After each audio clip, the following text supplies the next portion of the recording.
I'll give you a little anecdote for myself in order to really support this claim. Growing up, didn't really have that many friends, with somebody who was more or less satisfied just simply being by themselves, but still had a pretty small but very close friend group. They ended up moving from place to place, and yeah, over time, we all just kind of went our separate ways. Going back to college a little bit later in life, once again developed a very small, close-knit friend group, and while I'm still friendly with all of them, it's been a while since I've seen really any of them. But honestly, into my 30s, it's like, finding a good friend is really difficult to come by, and honestly, I find myself better company anyways. But it is harder to make friends the older you get. Yeah, no, totally understand. It's always been something that's kind of kicked around in certain psychology circles for a long time, but here are the major reasons why, now that we actually got some solutions to this. Let's check it out. It's official. Making friends, it gets harder the older you are, according to new research.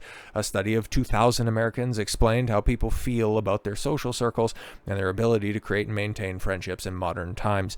The results from Talker research saw 7 in 10, 69 nice, agree with the notion that having a lot of close friends becomes difficult as you age. Everybody else is just going to have stuff going on, obviously. The average respondent was found to have about 4 and 3.6 close friends at the time of the surveying. Inevitably, people lose touch with friendship, and friendships fade, and the findings indicate that the average person loses nearly one good friend per year.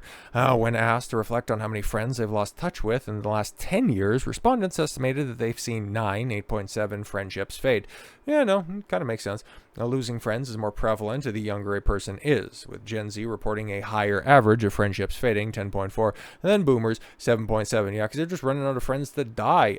Interestingly, men report higher than average friendship losses, 9.6, in the last 10 years, while women feel that they lose friends at a slower rate at the average of 7.8. But it's like, when was the last time you actually talked to one of your quote-unquote friends? Because if we're actually going to put strict timelines on this stuff, I guess I technically, woe is me, don't have any friends. But at the same time, there are people I could call up and we could just rekindle that shit in a moment's notice. But how many women out there are just lying to themselves about how many friends that they have? But that's another topic for another time. The only certainty in life is change, and people were we're second most likely to name life transitions as putting an end to a friendship overall. Simply making the effort is naturally a huge part of fueling a friendship, and someone stopping reaching out or responding themselves, not doing so featured prominently. A lack of time was named as a prominent friendship killer, while many, 22%, had experienced a friendship fading due to changes in values. Millennials were most likely to have seen friendships fade due to change in values, while boomers were most likely to see friendships fail due to geographic distance. Yeah, we don't talk anymore. Well, phones can go over mountains. I don't want to talk to them anymore. Kylie Sleegar, a licensed clinical psychologist and co-owner of All in Bloom Therapy, spoke to how Americans can widen their social circles as an adult. Making new friendships in adulthood can be really challenging due to not having as many built-in opportunities in everyday life. Additionally, so much of life is virtual these days. Taking initiative, being consistent, and stepping into vulnerability are all important aspects to making new and lasting connections.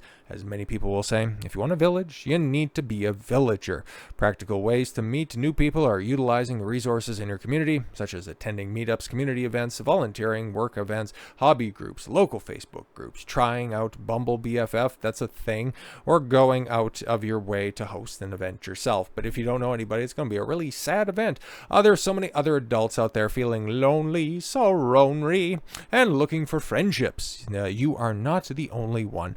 We just have to be brave enough to put myself out there, knowing that we might have to tolerate feeling a little uncomfortable or awkward. Cultivating lasting friendships takes effort. Be consistent and lean in. Once you make a connection, make sure to regularly check in, be curious, get to know the other person, and make an effort to show up for things that matter to them. Remember, you might not connect with everyone, but there are people out there. Go find them. Oh, that's fair enough, and that's a nice enough point to just really wrap things up on. But yeah, man, it's always nice to have a good friend, somebody to bounce ideas off of, somebody to shoot the shit with. But it might be difficult to do, but it is incredibly rewarding when you achieve it. So with all that said, thank you all very much for the gift of your time. I've been Don Consuelo. I want you to follow your gut and get after it. Take care, everyone.